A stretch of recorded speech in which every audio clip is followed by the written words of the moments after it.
तुमचा सुद्धा विश्वास बसणार नाही की खरंच हे मी गव्हाच्या पिठापासून पास्ता बनवलेला आहे। इतका छान आणि टेस्टी लागतो ना की तुम्ही एकदा बनवाल ना तर नेहमी नेहमी तुम्ही हेच रेसिपी बनवून खाल। तर कसा बनवायचा तर चला बघूया। तर बघा, इथे एक कढई घ्यायची किंवा भांडं घ्यायचं, त्यामध्ये आपल्याला कढई भरून किंवा अर्धा कढई एवढं पाणी टाकायचं। तर इथे मी 2 कप पाणी टाकलेलं आहे। सोबतच त्यामध्ये आपल्याला थोडंसं तेल टाकायचं आहे, जे आपण कुकिंग ऑइल आहे तेच टाकायचं आहे आणि त्यामध्ये थोडंसं मीठ घालून घ्यायचं आहे। थोडं मीठ कमीच घालायचं आहे, कारण की आपण पीठ मळताना मीठ हे टाकतच असतो। तर आता इथे भिजलेलं कणिक आहे, जे आपण पोळ्या करताना थोडंफार कणिक उरतंच, तर आपण त्याच्या पोळ्या बनवतो। पण आपण अशी थोडीशी वेगळी रेसिपी जर बनवली तर लेकरांना खूप जास्त अशी आवडते। तर चला, त्यामधलं एक थोडासा उंडा तोडून घ्यायचा आणि त्याला थोडंसं पांढरं पीठ लावायचं आणि छान असं लाटून घ्यायचं। नाही जास्त आपल्याला मोठं लाटायचं, नाही जास्त पातळ, जशी पोळी लाटतो आपण बस त्याप्रमाणे लाटून घ्यायचं।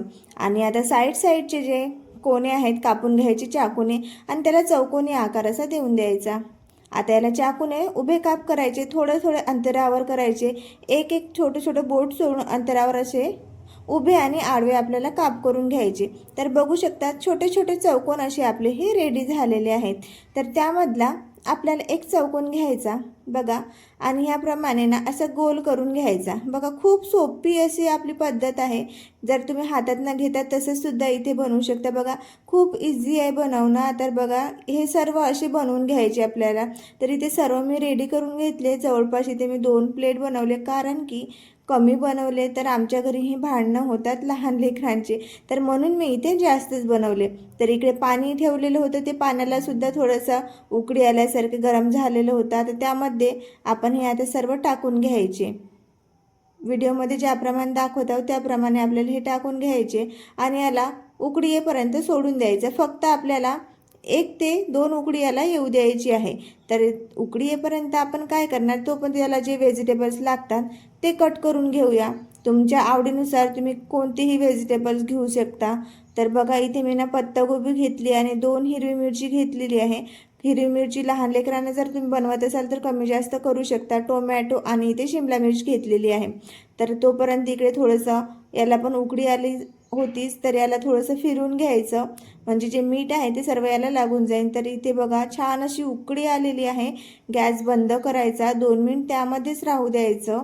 आणि इकडे चाळणी घेतलेली आहे बघा, अशी चाळणी घ्यायची आणि खाली एखादं झाकण किंवा भांडं घ्यायचं, म्हणजे आपण हे असे टाकतो तर ते पाणी पूर्ण यामध्ये गळून जातं। तर आता यामधलं जे गरम पाणी आहे ना ते आपल्याला काढून घ्यायचं, यामध्ये गरम पाणी ठेवायचं नाही आहे। बघा, थोडं थंड होऊ द्यायचं याला। तोपर्यंत आपण याच्या ज्या भाज्या आहेत त्या भाजून घेऊया, म्हणजे थोडं सोटे करून घ्यायचं आहे। तर यामध्ये तेल टाकायचं, तेल तुम्ही कमी जास्त करू शकता।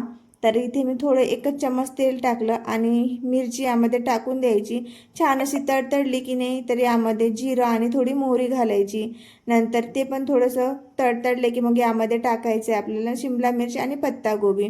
एकदम भाजी आपल्याला शिजवायचे नाही आहेत। आता यामध्ये थोडंसं लाल मिर्च पावडर टाकला आणि सोया सॉस टाकलं। तुम्ही जर चिली सॉस असेल तर तुम्ही लाल मिर्च पावडर स्किप करायचं आणि यामध्ये आपले जे पास्ता आहे ते टाकायचं, छान असं मिक्स करायचं।